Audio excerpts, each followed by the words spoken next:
Hello everybody, my name is Gary Steve. I want to kind of formally introduce myself on this journey that I'm taking. I started this channel, Pre-Diabetic Dad, because of a few reasons. One, I'm 41. I do look amazing for 41. I do look like I just graduated college. But I'm 41, and after you hit 40, something happens. Something happens that's very different. Your body doesn't like you anymore, and I can't deal with that. It's very hard to feel like I'm human. Before I felt I was, I felt like I could do anything and everything. But after I hit 40, I'm gaining a lot more weight while eating less. I can't eat the way I used to. I became like my parents. I have to eat before a certain time. I can't eat spicy food after 8 when I have heartburn. I have to start taking more pills like fish oil and vitamin D, zinc, magnesium. I have to start taking these things. So those things started my journey towards this, starting this channel really. But what really hurt my feelings, I'm gonna be honest, what really hurt my feelings was when I went to the doctor and they checked my blood. And when they checked my blood, they saw that I was pre-diabetic. I was like, I didn't pay any mind. I said, we're all pre-diabetic. I think my A1C was at like 5.9. So I said, you know what? I'm gonna change my diet.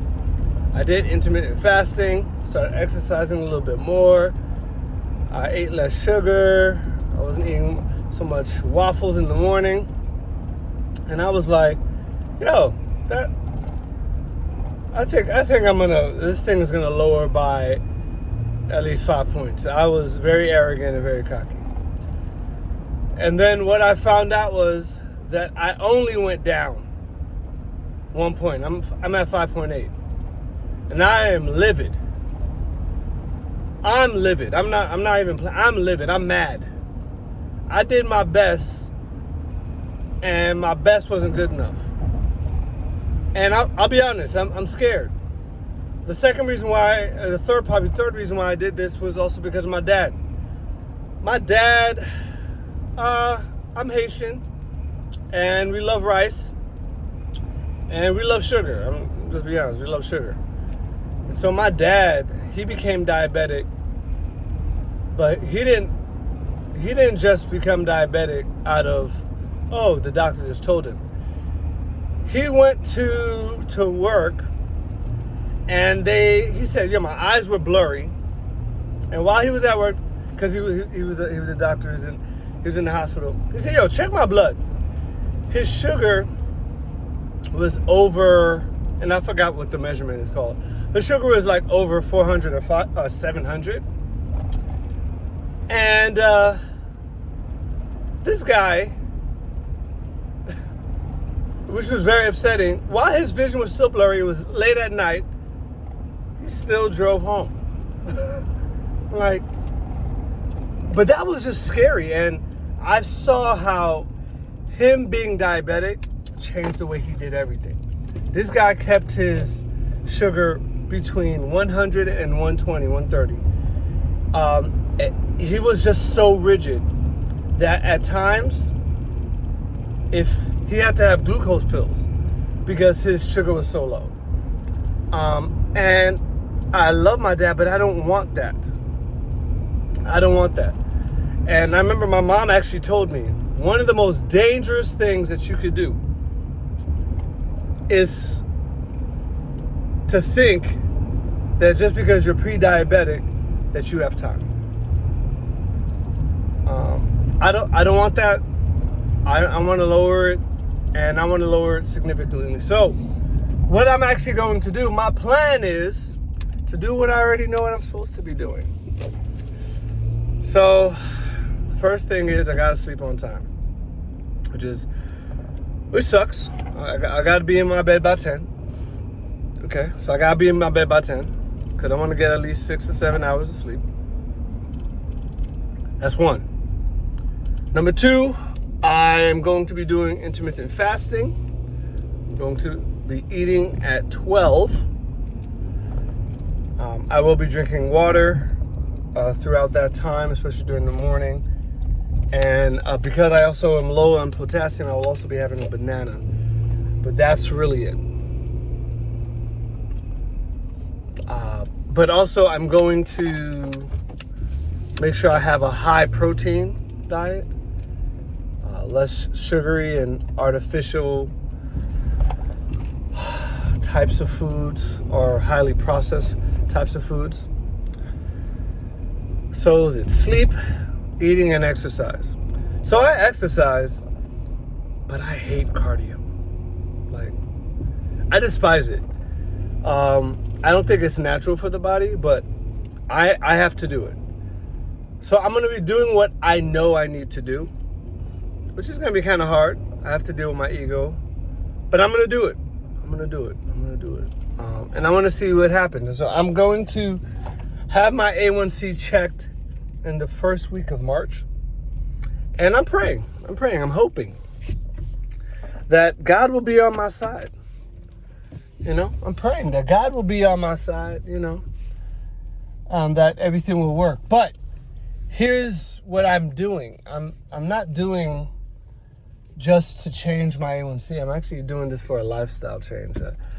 I can't do what I used to do. I can't sleep late. I can't eat whatever I want to eat. And I have a family. I have a wife. And my wife, I love her, man. She's my queen. But she has a sugar problem too. Like, she likes sweets. She's a Snickers type of person. And she likes waffles. We have to change our diet. And as well as I have 3 kids that constantly are getting candy from everyone else, and I have to also figure out a regimen where I have to be more disciplined. I have to be willing to say no in the midst of temptation. That's my stronghold. They can eat what they want, but I will also influence them in positive ways by drinking more water, less juice. I'm also trying to figure out this chip situation. I want to see what alternatives we could do with less chips and what to do for their lunch. Yeah, this is going to be a huge lifestyle change because I'm also taking trips. What messes me up every year is Thanksgiving, Christmas, and summer vacation. Every year. I'm a very structural, I love structure. If we're able to maintain the structure, I'm good. Anytime you take me off that structure, it's hard for me to fight. So I have to do a lot more fighting for what I want, but now fighting for what I need, because I need this. I need this for my body. I need this even for my kids. My kids are active. And every time I don't exercise, I feel it when I'm just hanging around with them. They have so much energy. They want me to pick them up. They're heavy. They're not fat, but they're fat in spirit, if that makes sense. They're heavy. So I'm trying to keep up with my kids. I'm trying to keep up with my wife. My wife is 5 years younger than me. Even that was very young for me. My friend yesterday told me that I picked her up at school. I said that was very inappropriate. You can't really say that in today's society. But I love my wife. And then I also have to date my wife more. And I don't want to go on a date with my wife with my belly out. So there's so much that I need to do, I have to do. And so this is my journey. I'm asking you to join me. I'm not saying it's going to be pretty, but pray for me. Blessings.